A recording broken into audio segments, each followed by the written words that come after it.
Hey everyone, welcome back to the channel. Before we dive into tonight's story, if you're new here, please hit that subscribe button and turn on notifications so you never miss a terrifying tale. And for all my returning viewers, drop a comment down below letting me know where you're watching from and what time it is for you right now. Are you listening to this alone in the dark, during your own night shift? Let me know. It really helps the channel grow and I love hearing from you all. Alright, let's get into tonight's story. This one comes from someone who learned the hard way that some jobs aren't worth the overtime pay, no matter how desperate you are. I took the night shift inventory job at Home Depot because I was 3 months behind on rent and my car was making a sound like a dying animal every time I turned left. The day manager, Carol, had looked at my application with the kind of pity that makes your stomach drop, then said the words I'd been praying to hear. "We've got overnight inventory work. Interested?" "Yes," I'd said, maybe too quickly. "Absolutely." She nodded slowly, sliding a laminated card across her desk. "Dennis will be your supervisor. He'll explain everything on your first night. But these are the rules, non-negotiable. Break them and you're gone. No warnings, no second chances." The card was covered in rules written in faded typewriter font, like someone had printed them decades ago and just kept laminating new copies. I should have asked why they needed to be laminated. I should have asked a lot of things. Rule number 1, never answer the phone after 2 a.m. Let it ring. Rule number 2, the building only has 3 floors. There is no 4th floor. If you see stairs leading up past the 3rd floor, turn around immediately. Rule number 3, complete your inventory in the paint department before 1 a.m. Do not enter paint after this time. Rule number 4, if you see Marcus sitting at the receiving desk, do not acknowledge him. Marcus was fired last week. Rule number 5, all doors should be locked by 11 p.m. If you find an unlocked door after this time, lock it and leave the area. Rule number 6, your shift ends at 6 a.m. when the loading dock lights turn on. If they turn on before 6 a.m., leave immediately through the front entrance. I'd stared at the card, waiting for Carol to laugh, to tell me it was some kind of hazing ritual for new hires. She didn't laugh. "Dennis will explain on your first night," she repeated. "Be here at 10 p.m. sharp." That was 4 nights ago. My first shift, Dennis had been waiting for me by the employee entrance, a thermos of coffee in one hand and a handheld scanner in the other. He was maybe 50, with the kind of weathered face that suggested he'd worked night shifts his entire life, his skin pale and gray like concrete. "You read the rules?" he asked. "Yeah, but I don't really understand." "You don't need to understand. You just need to follow them." He handed me the scanner and a reflective vest that smelled like dust and something else, something organic and unpleasant. "I'll be in the manager's office doing paperwork. You scan inventory, section by section. Start in lumber, work your way around. Paint before 1 a.m. Got it?" "Got it," I said. "But what about rule number 4? Who's Marcus?" Dennis's expression didn't change, but something flickered behind his eyes. "Was the receiving manager. Got fired for stealing.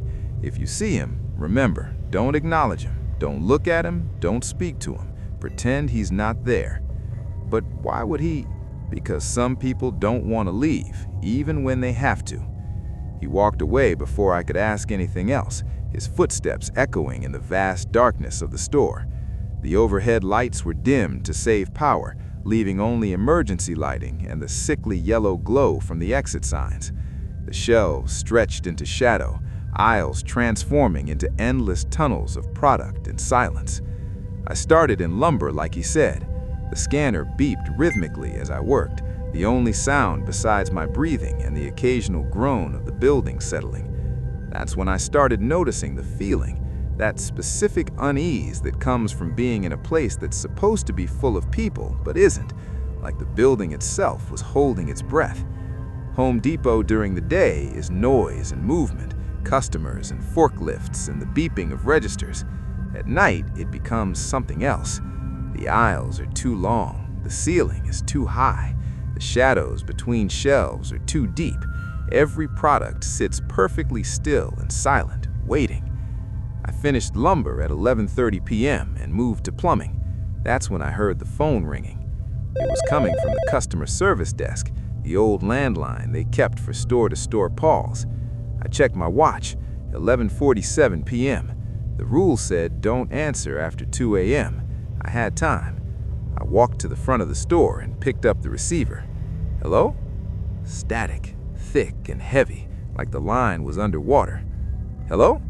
More static, and then breathing. Slow, labored breathing that made the hair on my neck stand up. I hung up quickly, my hand shaking. Just a prank call, or maybe a bad connection. It didn't mean anything.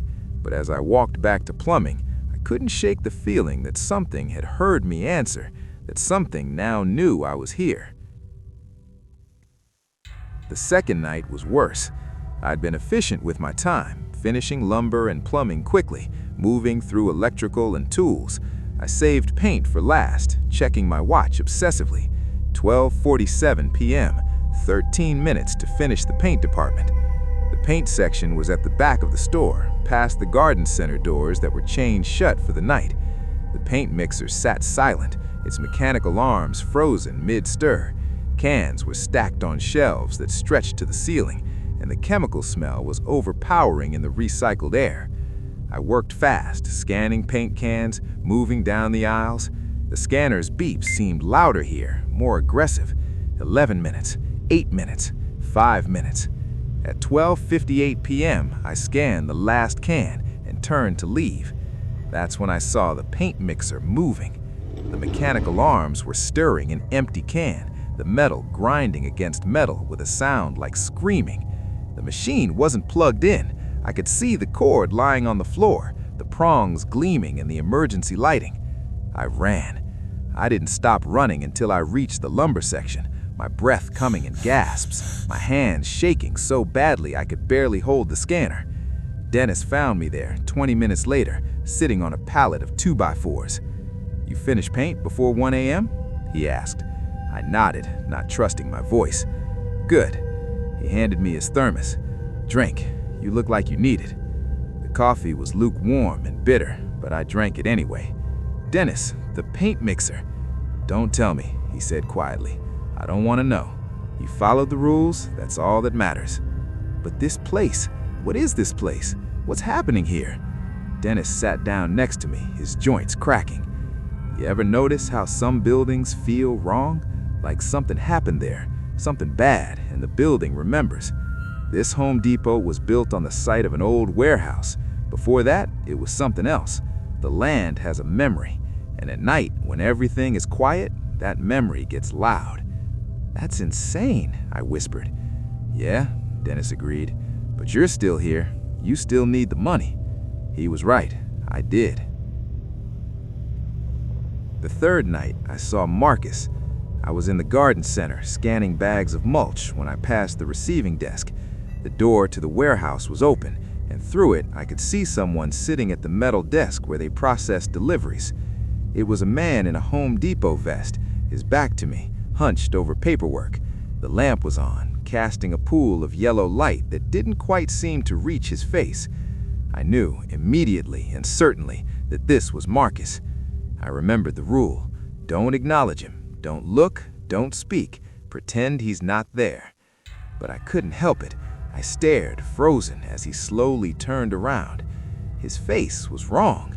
The features were there, eyes, nose, mouth, but they were positioned slightly off, like a photograph that had been torn and reassembled by someone who'd never seen a human face before. His eyes were too far apart. His mouth was too low on his face. He smiled at me, and his teeth were the color of rust. "Hey," he said, his voice crackling like old radio static. "Can you help me with something?" Every instinct screamed at me to run, but I remembered the rule. Don't acknowledge him. I turned and walked away, my legs moving mechanically, my heart hammering so hard I thought it might burst. Behind me, I heard Marcus laugh, a wet, gurgling sound that echoed through the warehouse. "Come back," he called. "I just need a little help. Just a minute of your time."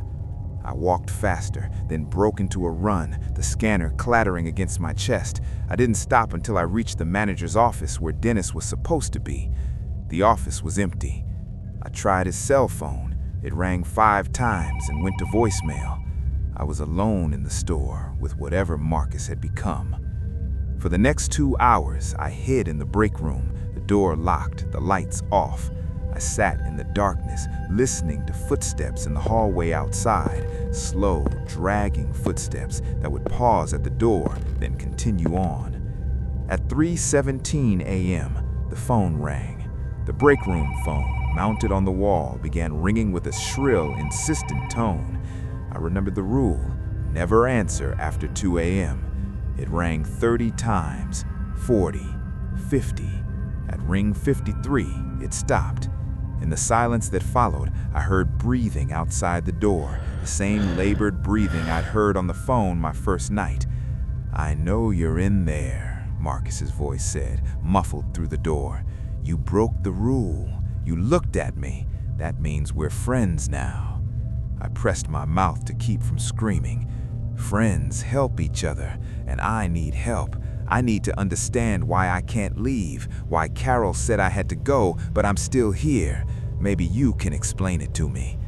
The doorknob began to turn. I'd locked it. I knew I'd locked it, but the knob was turning anyway, slowly, inexorably. That's when the loading dock lights turned on. Bright, fluorescent light flooded through the break room window, and I heard a sound like 1,000 voices all gasping in unison.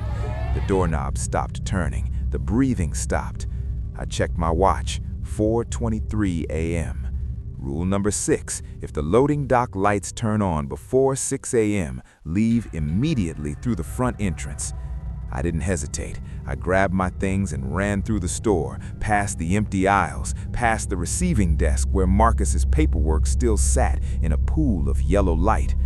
The front door is unlocked when I pushed the emergency bar, and I stumbled out into the parking lot. The sky was still dark, stars glittered overhead. My car was the only vehicle in the lot. I sat in the driver's seat, shaking, watching the store. The lights inside were dimmed again, the loading dock dark. Whatever had happened was over. My phone buzzed, a text from Dennis. "Good job following the rules. See you tomorrow at 10. Tomorrow. Tonight. I had 3 more nights this week to make my rent.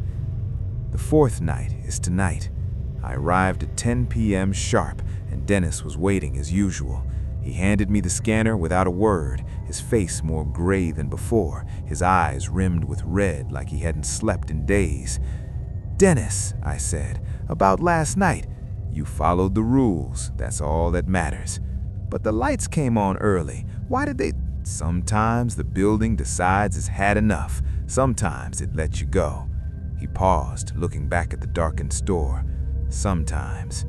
Now it's 12:30 a.m., and I'm in the hardware section, scanning boxes of nails. I finished paint at 12:53 a.m., 7 minutes to spare.